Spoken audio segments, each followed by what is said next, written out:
കൂട്ടുകാർക്ക് നല്ലൊരു രാത്രി ആശംസിച്ചുകൊണ്ട് മാമ്പഴത്തിന്റെ പുതിയ വീഡിയോയിലേക്ക് സ്വാഗതം. നമുക്ക് നേരെ ഗൗതമിന്റെ അളകനന്ദിയുടെ ഒക്കെ നാളത്തെ ഒരു അടിപൊളി പ്രമോ വിശേഷത്തിലേക്ക് അങ്ങോട്ട് പോയാലോ. നാളത്തെ പ്രമോ വിശേഷത്തിൽ കാണിച്ചിരിക്കുന്ന മാധുരിനെയും സുഹാസിനെയും കൂടെ ഗൗതം ഓഫീസിലേക്ക് വിളിപ്പിക്കുന്നുണ്ട്. അതിനുശേഷം ചിഞ്ചുമോളെ വിട്ടുകൊടുക്കാനായിട്ട് ആവശ്യപ്പെടുന്നൊക്കെയുണ്ട്. അതിന്റെ വിശേഷങ്ങളൊക്കെയാണ് നാളത്തെ പ്രമോയിൽ കാണാൻ പോകുന്ന പറഞ്ഞിട്ടുണ്ടെങ്കിൽ, ഇന്ന് തന്നെ നമ്മൾ കണ്ടു നമ്മുടെ എല്ലാവരുടെയും പ്രതീക്ഷകളെല്ലാം തെറ്റിച്ചുകൊണ്ട് സാന്ദ്രനെ പിടിക്കുകയാണ് പോലീസ്. അപ്പൊ സാന്ദ്രയാണ് കുറ്റം ചെയ്തതെന്ന് എല്ലാവർക്കും മനസ്സിലായി. ഈ സമയത്തൊരു വലിയ സത്യം കൂടെ പുറത്തു വരുന്നുണ്ട്, നന്ദ അറിയാത്തൊരു സത്യം. ഇതിനു മുമ്പ് ഗൗതമിനെ കൊടുക്കാനായിട്ട് സാന്ദ്രയായിരുന്നു ഒരു കള്ളപ്പരാതിയൊക്കെ അയച്ചെന്നുള്ളത്. പക്ഷെ ഇതിനകത്തൊന്നും പാവം മിഥുന് പങ്കില്ലായിരുന്നു കേട്ടോ. മിഥുൻ നിരപരാധി തന്നെയായിരുന്നു. മിഥുന് അപ്പോഴാണ് സാന്ദ്രയുടെ കള്ളത്തരങ്ങളൊക്കെ മനസ്സിലാവുന്നത് തന്നെ. അതിനുശേഷം സാന്ദ്രയോട് ചോദിക്കുന്നുണ്ട്, ആരാ നിന്നെ പ്രേരിപ്പിച്ചേ, ഇതിന് എന്തിനു വേണ്ടി നീ ഇങ്ങനെ കുറ്റമൊക്കെ ചെയ്തേന്ന് ചോദിക്കുമ്പോൾ സാന്ദ്ര പറഞ്ഞു, നന്ദയോടുള്ള വാശി മൂലം വൈരാഗ്യം കൊണ്ടാണ് ഞാൻ ചെയ്തേന്ന്. പക്ഷെ നന്ദയ്ക്ക് കാര്യം മനസ്സിലായി, സാന്ദ്ര ഇങ്ങനെ ഒരു കള്ളത്തരം ചെയ്യണമെങ്കിൽ അതിന്റെ പുറയിൽ പിങ്കിയും കാണുമായിരിക്കും. ഇല്ലാതെ സാന്ദ്രയ്ക്ക് ഇപ്പം തന്നോട് ദേഷ്യം തൊട്ട് ഒരു പ്രയോജനമില്ല. പക്ഷെ സാന്ദ്ര പറഞ്ഞു, നന്ദ തന്റെ കുറച്ച് വീഡിയോസ് ഒക്കെ എടുത്തു വെച്ചിട്ടുണ്ടായിരുന്നു, അതുകൊണ്ട് ആ ദേഷ്യം തീർക്കാൻ വേണ്ടി നന്ദയ്ക്കിട്ടൊരു പണി കൊടുക്കാനാണ് ഞാൻ ഇങ്ങനെ ചെയ്തേന്ന്. പക്ഷെ മിഥുന് സ്വന്തം കണ്ണുകളെ പോലും വിശ്വസിക്കാൻ കഴിഞ്ഞില്ല. സാന്ദ്രയിച്ച് തന്റെ കൂടെ നിന്നിട്ട് തന്നെ ചതിക്കുമായിരുന്നു അറിഞ്ഞു കഴിഞ്ഞപ്പോ തന്നെ മിഥുൻ വല്ലാതെ ശോഭിക്കുകയാണ് ചെയ്തത്. നന്ദ സാന്ദ്രയുടെ കാരണം തീർത്തൊന്ന് പൊട്ടിക്കുകയും ചെയ്തു. ഇനിയിപ്പൊ സാന്ദ്ര ഇനി ജയിലിലേക്കാണ് പോകുന്നത്. ആദ്യത്തെ ഒരു തവണയൊക്കെ വാൺ ചെയ്ത് വിട്ടാണ് സാന്ദ്രനെ. വീണ്ടും സാന്ദ്ര ആ കുറ്റം തന്നെയാണ് ചെയ്യുന്നത്. ഇനി കേസ് ചാർജ് ചെയ്ത് കോടതിയിൽ ഹാജരാക്കാനായിട്ടായിരുന്നു ഗൗതം തീരുമാനിച്ച്. നന്ദയുടെ കാല് പിടിച്ച് അപേക്ഷിക്കുന്നുണ്ട്, നന്ദ ഈ ഒരു തവണത്തേക്ക് എന്നെ ഒന്ന് വിട്, ഇനി ഞാനിത് ആവർത്തിക്കില്ല എന്നൊക്കെ. പക്ഷെ നന്ദ അത് ചെവിക്കൊണ്ടില്ല. നന്ദയ്ക്കറിയാം താൻ മാത്രമായിരുന്നേ കുഴപ്പമില്ലായിരുന്നു, ഇത് തന്നെ മാത്രമല്ല ഇവള് ദ്രോഹിച്ചിരിക്കുന്നത് മിഥുനെയും അതോടൊപ്പം തന്നെ തന്റെ കോളേജിലുള്ള തന്റെ ഫ്രണ്ട്സിനെയൊക്കെയാണ്. ഇവള് ഒറ്റ എഴുത്ത് കാരണമാണ് ആ കോമ്പറ്റീഷൻ പങ്കെടുക്കാൻ പറ്റാതിരുന്നതും തങ്ങൾക്ക് പ്രൈസ് കിട്ടാതിരുന്നു. അതുകൊണ്ട് തങ്ങള് ചേർന്ന് ആ ഗ്രൂപ്പ് തോറ്റുപോവുക ചെയ്തത്. അത് നന്ദയെ സംബന്ധിച്ചോളം ഒട്ടും ഉൾക്കൊള്ളാൻ പറ്റുന്ന കാര്യമായിരുന്നില്ല. പിന്നീട് നന്ദ അവളെ വെല്ലുവിളിച്ചിട്ടാ പോകുന്നത്, നിന്റെ പുറയിൽ ആരെങ്കിലും ഉണ്ടെങ്കിൽ ഈ നന്ദ കണ്ടുപിടിച്ചിരിക്കും സാന്ദ്ര, അത് ഉറപ്പായിട്ടുള്ള കാര്യമാണ്, നീ ചെവിയെന്നുള്ളിക്കോ, അധികം വൈകാൻ തന്നെ നിന്നെ മുമ്പിൽ ഞാൻ അവരെ കൊണ്ടു നിർത്തൂന്ന് പറയാണ്. പിന്നീട് നന്ദ വീട്ടിലേക്ക് വരുന്നുണ്ട്. നന്ദ വീട്ടിലേക്ക് വരുമ്പോൾ അവര് സന്തോഷത്തോടെ വരുന്നേ. പിങ്കി അത് ഒട്ടും പ്രതീക്ഷ കാര്യമല്ല. പിങ്കിയുടെ ഉദ്ദേശം എന്താ, നന്ദയും ഗൗതമും കൂടെ ഇന്നത്തോടു കൂടി അടിച്ചു പിരിഞ്ഞു, ഇനി അവർ ഒരിക്കലും ഒന്നാവില്ല. അങ്ങനെ ഒരു ചിന്താഗതിയായിരുന്നു പിങ്കിയുടെ ഉള്ളിലുണ്ടായിരുന്നത്. ഈ അവസരം മാക്സിമം മുതലെടുത്ത് ഗൗതമിന്റെ മനസ്സിൽ കടന്നുകൂടാൻ ശ്രമിക്കണം. പക്ഷെ ആ പ്രതീക്ഷകളെല്ലാം തെറ്റിച്ചുകൊണ്ടാണ് നന്ദ വീട്ടിലേക്ക് വരുന്നത്. നന്ദ വന്ന ഉടനെ ലക്ഷ്മിയമ്മയോട് പറഞ്ഞു, ലക്ഷ്മിയമ്മേ കാര്യങ്ങൾക്കൊക്കെ തീരുമാനമായെന്ന് പറയാ, എന്താ മോളെ എന്താ സംഭവിച്ചെന്ന് ചോദിക്കണം.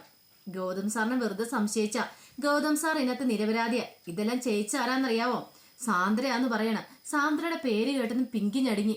പിങ്കി ഒരിക്കലും പ്രതീക്ഷ കാര്യമായിരുന്നില്ലത്. പിങ്കിയുടെ ഈ ഞെട്ടല് നന്ദ ശ്രദ്ധിച്ചു. നന്ദ ചോദിച്ചു, എന്താ പിങ്കി സാന്ദ്രനെ പോലീസ് പിടിച്ചെന്ന് പറഞ്ഞപ്പോ നിനക്കൊരു ഞെട്ടലുണ്ടായിരിക്കണേ. ഒന്നുമില്ലാന്ന് പറയണേ, നിനക്ക് എന്തേലും പങ്കുണ്ടോന്ന് ചോദിക്കുകയാണ് ഇതില്. എനിക്കൊരു പങ്കുമില്ലാന്ന് പറയണം. എന്തെങ്കിലും ഉണ്ടെങ്കിൽ അധികം വൈകാതെ തന്നെ അത് പുറത്തായിക്കോളും. സാന്ദ്ര ഇപ്പോഴും പോലീസ് സ്റ്റേഷനില്ല, അവളെ കോടതിയിൽ ഹാജരാക്കാനായിട്ടാ. ഇനിയിപ്പം അവളുടെ പുറയിൽ ആരൊക്കെ ഉണ്ടെന്ന് പോലീസ് തെളിയിച്ചോളൂ എന്ന് പറയണം. ദൈവമേ, പെട്ടെന്ന് ഓർത്ത് പിങ്കി ഇനിയിപ്പൊ എന്ത് ചെയ്യും, അവളെങ്ങാനും തന്റെ പേര് വിളിച്ചു പറയുവോ, അങ്ങനെ പറഞ്ഞിട്ടുണ്ടെങ്കിൽ താൻ ഇന്ദീവരം കുടുംബത്തിൽ നിന്ന് പുറത്താ. അത് മാത്രമല്ല എല്ലാവരുടെയും മുന്നിൽ നാണം കെടും. വലിയ ബിൽഡപ്പൊക്കെ ചെയ്ത് നിന്നാണ്. അതിനുശേഷം ഗൗതം വൈകുന്നേരം വരുന്നുണ്ട്. ഗൗതം വന്നു കഴിഞ്ഞപ്പോഴത്തേനും ലക്ഷ്മിയമ്മ പോയി ഗൗതത്തിനോട് സോറി പറയുന്നുണ്ട്. ഒരു നിമിഷമെങ്കിലും നിന്നെ സംശയിച്ചതിന് ക്ഷമിക്കണോടെ മോനെ, നീ ചെയ്തിട്ടില്ലെന്ന് പറഞ്ഞെങ്കിൽ പോലും എനിക്ക് വിശ്വസിക്കാൻ കഴിഞ്ഞില്ല എന്ന് പറയണം. ഗൗതം പറഞ്ഞു, സാരമില്ലമ്മേ, എനിക്ക് എൻ്റെ ഒരു വാശിയായിരുന്നു ആരാണെങ്കിലും ഇന്ന് തന്നെ കണ്ടുപിടിക്കണം എന്നുള്ളത്. പക്ഷെ സാന്ദ്രയാവുന്ന ഒരിക്കൽ പോലും പ്രതീക്ഷിച്ചില്ല. കോളേജിലുള്ള ഏതെങ്കിലും കുട്ടികൾ വൈരാഗ്യം കാരണം ചെയ്ത് കൂട്ടിയതാണെന്ന് ഓർത്തുള്ളൂ. പക്ഷെ അതൊന്നുമല്ല, ഇതിന് പിന്നെ വേറെ കളികളുണ്ടമ്മേ, അത് ആരൊക്കെയാന്ന് കണ്ടുപിടിക്കണമെന്ന് പറയണം. അതിനുശേഷം ഗൗതം മുറിയിലേക്ക് ചെല്ലുന്നത്. ഗൗതം മുറിയിൽ ചെല്ലുമ്പോൾ നന്ദ നിൽക്കുന്നുണ്ടായിരുന്നു. നന്ദേനെ കണ്ടു കഴിഞ്ഞപ്പോഴത്തേനും ഗൗതം മൈൻഡ് ചെയ്ത് അങ്ങോട്ട് കയറുകയാണ്. നന്ദ, സോറി കേട്ടോ ഗൗതം സാർ എന്ന് പറയണം. സോറി എന്തിന്, അല്ല ഞാൻ തെറ്റിദ്ധരിച്ചേനെ, പക്ഷെ എൻ്റെ അപ്പോഴത്തെ മാനസികാവസ്ഥ കൊണ്ടാണ് ഞാൻ എങ്ങനെയൊക്കെ പറഞ്ഞത്. ഞാൻ ഓർത്തു ഞാനും ഇതിനും തമ്മിൽ കോമ്പറ്റീഷൻ പങ്കെടുക്കുന്നതുകൊണ്ട് സാറിന് ഇഷ്ടമില്ലാതെ, ഞങ്ങൾ രണ്ടും ഡാൻസ് കളിക്കുന്ന ഇഷ്ടമില്ലാത്തതുകൊണ്ട് സാറും മനഃപൂർവ്വം ഞങ്ങളെ ഒഴിവാക്കിയതാന്ന് ഓർത്ത്. ഇപ്പോഴല്ലേ മനസ്സിലായത് സാറ് നിരപരാധിയാന്ന്, എന്നോട് ക്ഷമിക്കാൻ പറയണം. ഗൗതം പറഞ്ഞു, ക്ഷമിക്കേണ്ട കുറ്റമൊന്നും അല്ല നീ ചെയ്തേക്കുന്നത്, നീ എന്തൊക്കെയാ വിളിച്ചു പറയാൻ നിനക്കറിയാവോ ആ സമയത്ത്. അതോടൊപ്പം തന്നെ ഈ കുടുംബത്തിലുള്ള എല്ലാവരും എന്നെ സംശയിച്ചു, അതെന്തുകൊണ്ടാ, പക്ഷെ ഞാൻ നിരപരാധി എന്ന് തെളിയിക്കേണ്ടത് എന്റെ കടമയായിരുന്നു. അതായിരുന്നു ഞാൻ നിരപരാധി എന്ന് തെളിയിച്ചത്. ഒന്നുമില്ലെങ്കിൽ ഞാൻ പോലീസ് ഓഫീസർ അല്ലേ, ഞാൻ ഇങ്ങനെയൊക്കെ ചെയ്യുമെന്ന് നന്ദയ്ക്ക് തോന്നുന്നുണ്ടോ എന്ന് ചോദിക്കണം. നന്ദ പറഞ്ഞു എനിക്ക് അങ്ങനെ തോന്നലില്ലായിരുന്നു, പക്ഷെ എന്ത് ചെയ്യാനാ, എന്റെ അപ്പോഴത്തെ സാഹചര്യം അങ്ങനെയായിരുന്നു.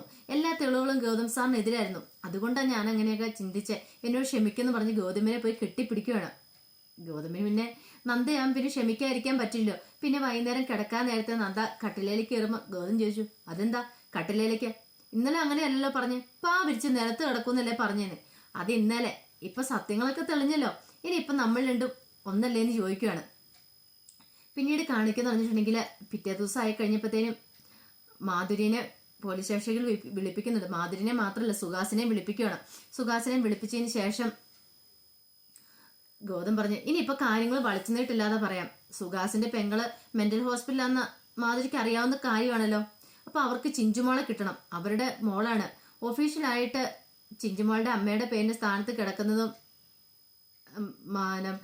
സുഹാസിന്റെ പെങ്ങളുടെ പേര് തന്നെയാണ് കിടക്കുന്നത്. അതുകൊണ്ട് സുകന്യക്ക് തന്നെ മോളെ വിട്ടുകൊടുക്കണമെന്ന് പറയാം. അപ്പൊ മാധുരിക്ക് ഒരു ഞെട്ടലുണ്ടായി. മാധുരി പറഞ്ഞു, നിങ്ങളല്ലേലും എന്ത് പരിപാടിയെ കാണിച്ചേ, ഇത്രയും കാലം കുഞ്ഞിനെ ഒളിപ്പിച്ചു വെച്ച പോട്ടെ, ഇയാൾ വന്ന് ചോദിച്ചു കഴിഞ്ഞിട്ട് നിങ്ങളെ കുഞ്ഞിനെ വിട്ടുകൊടുക്കാൻ തയ്യാറായില്ലോ, അതെന്തുകൊണ്ടാ? അങ്ങനെയൊക്കെ ചെയ്യാൻ പാടുള്ള കാര്യമാണോ എന്ന് ചോദിക്കണം. മാധുരി, അത് സാറേ ഒന്നും പറയണ്ട, എവിടെയുണ്ടെങ്കിലും 2 ദിവസത്തിനുള്ളിൽ ചിഞ്ചുമോളെ കൈമാറിയിരിക്കണം. ഇനിയിപ്പം കൂടുതലൊന്നും എനിക്ക് പറയാനില്ലെന്ന് പറയാം. മാധുരിക്ക് എന്ത് ചെയ്യണമെന്ന് അറിയത്തില്ല. ഗൗതമിനോട് സത്യം തുറന്നു പറയാനും പറ്റില്ല. സത്യം തുറന്നു പറഞ്ഞിട്ടുണ്ടെങ്കിൽ പിന്നെ എന്താ സംഭവിക്കുമെന്ന് പറയാൻ പറ്റില്ല. അതുകൊണ്ട് എന്താ പറയുന്നേ? മാധുരി പറഞ്ഞു, ഞാൻ പറയാം. ഒരു കാര്യം ചെയ്യാം, നിങ്ങൾക്ക് പറയാൻ പറ്റില്ലെങ്കിൽ നിങ്ങൾ അയാളെ വിളിച്ചിട്ട് ആട്ടെ, ഞാൻ സംസാരിക്കാന്ന് പറയാം. മാധുരി പെട്ടെന്ന് പറഞ്ഞില്ല, വിളിച്ച അങ്ങനെ കിട്ടുന്ന പല സമയത്തും ഫോണ് പരിധിക്ക് പുറത്തൊക്കെ ആയിരിക്കും സാറേ, അതുകൊണ്ട് കിട്ടത്തില്ലെന്ന് പറയാം. ശരി ശരി, അന്നെങ്കിൽ ഒരു കാര്യം ചെയ്യാം, എപ്പോഴെങ്കിലും നിങ്ങൾ വിളിച്ചിട്ട് 2 ദിവസത്തിനുള്ളിൽ 2 ദിവസം മാത്രമേ തരുള്ളൂ, അതിനുള്ളിൽ നിങ്ങൾ കുഞ്ഞിനെ കൈമാറണമെന്ന് പറയണം. മാധുരി തകർന്നടിഞ്ഞ മനസ്സുമായിട്ടാണ് അവിടെ നിന്ന് ഇറങ്ങുന്നതെന്ന് പറഞ്ഞിട്ടുണ്ടെങ്കിൽ മാധുരിക്ക് എന്ത് ചെയ്യണമെന്ന് പിന്നെ അറിയത്തില്ലായിരുന്നു. പക്ഷെ ഗൗതമൻ അറിയില്ലല്ലോ തന്റെ പ്രിയേച്ചിയുടെ കുഞ്ഞാണ് ചിഞ്ചുമോൾ എന്നുള്ള സത്യം. സുഹാസിന് സമാധാനമായി. സുഹാസിന് കാര്യങ്ങളൊക്കെ നേടിയെടുത്തൊരു സന്തോഷമായിരുന്നു ഉണ്ടായിരുന്നത്. താൻ പറഞ്ഞ കാര്യങ്ങളൊക്കെ ഗൗതം വിശ്വസിച്ചു. അപ്പൊ തെളിവ് സഹിതം കൊടുത്തിട്ടുണ്ട്. അതുകൊണ്ടാണ് ചിഞ്ചുമോളുടെ അമ്മയുടെ സ്ഥാനത്ത് സുകന്യയുടെ പേര് കിടക്കുന്നുണ്ട്. ഗൗതമിന് സംശയിക്കേണ്ടതായിട്ടൊന്നും ഇല്ലായിരുന്നു. അങ്ങനെ രേഖകൾ വരത്തില്ലോ. അതോടൊപ്പം തന്നെ വസന്ത് ദത്തെടുത്തെന്നുള്ള ഒരു രേഖകളും ഇല്ല. അപ്പൊ അയാൾ പിടിച്ചോണ്ട് വന്ന് കുഞ്ഞിനെ ഇത്രയും കാലം പാർപ്പിച്ചോണ്ടിരിക്കുമായിരുന്നു. അതുകൊണ്ടാണ് ഗൗതം അങ്ങനെയൊക്കെ പറയുന്നത്. പിന്നീട് കാണിക്കുന്നു പറഞ്ഞിട്ടുണ്ടെങ്കിൽ ചിഞ്ചുമോള് പതുക്കെ സുഖം പ്രാപിച്ചു വരുമായിരുന്നു. ചിഞ്ചുമോള് പതുക്കെ ബെറ്റർ ആയി വരുന്നുണ്ട്. അധികം സംസാരിക്കാനൊന്നും പറ്റില്ലെങ്കിലും അത്യാവശ്യമൊക്കെ സംസാരിക്കാനൊക്കെ തുടങ്ങിയായിരുന്നു. ഇത് കണ്ടു കഴിഞ്ഞപ്പോഴത്തേനും വസന്തിന് ഭയങ്കര സന്തോഷമാകുന്നുണ്ട്. ഇനിയിപ്പം ചിഞ്ചുമോൾക്ക് പഴയ പോലെ ആസ്മയൊന്നും ഉണ്ടാകത്തില്ല. സമാധാനത്തോടെ പോവാം എന്നൊരു സമാധാനത്തോടെ ഇരിക്കുമ്പോഴാണ് തലയിൽ ഇടി വെട്ടിയ പോലെ ആ ഒരു വാർത്ത വസന്ത ഡോക്ടറെ തേടിയെത്തുന്നത്. അപ്പൊ അതിന്റെ വിശേഷങ്ങളൊക്കെയാണ് നമ്മൾ നാളെ കാണാൻ പോകുന്നത്. അപ്പൊ എന്താന്നൊക്കെ നമുക്ക് അറിയണ്ടേ. അപ്പൊ നമുക്ക് എല്ലാവർക്കും കാത്തിരിക്കാം കേട്ടോ. അപ്പൊ എല്ലാവർക്കും വീഡിയോ ഇഷ്ടപ്പെട്ടെങ്കിൽ ഒന്ന് ലൈക്ക് ചെയ്യണം കേട്ടോ. ആദ്യമായിട്ട് കാണുന്നവരാണെങ്കിൽ സബ്സ്ക്രൈബ് ചെയ്യുകയും കൂടെ ചെയ്യണം കേട്ടോ. ഒരിക്കൽ കൂടി എല്ലാവർക്കും നല്ലൊരു രാത്രി ആശംസിച്ചുകൊണ്ട് നിർത്തുന്നു. നന്ദി.